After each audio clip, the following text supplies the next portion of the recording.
Është përmbyllur konkursi Fjala Artistike, i cili u zhvillua në ambientet e qytetës së fëmijëve në Korçë, me pjesëmarrjen e rreth 130 nxënësve nga shkolla të ndryshme të Bashkisë së Korçës. Në ditën e fundit janë përzgjedhur 30 nxënësit me interpretimet më të mira, të cilët morën edhe një sër çmimesh inkurajuese, por edhe çmime të treta dhe të dyta, ndërsa çmimi i parë ka qenë për nxënësen Ajla Koleci, e cila interpretoi një monolog të krijuar nga vetë ajo. U prezantova me monolog të cilin e kisha krijuar vetë me titull Kurheshtja e vërtet. Vola për historinë time, se si u bëra kjo që jam sot. Si u ndjeve për çmimin e parë?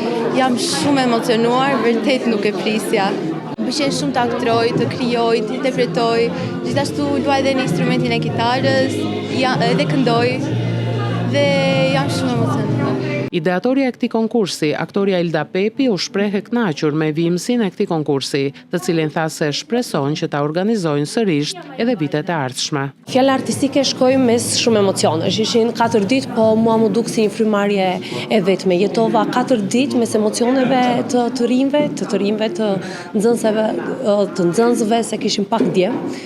Dhe shumë e lumtur që sot e mbyllëm me sukses, me çmime, me fëmijë të gëzuar, edhe me shpresën që këtë aktivitet do ta vazhdojmë sërish. Ky aktivitet përmbylli një rrugtim të bukur, plot emocione dhe interpretime mbreslënse nga nxënësit.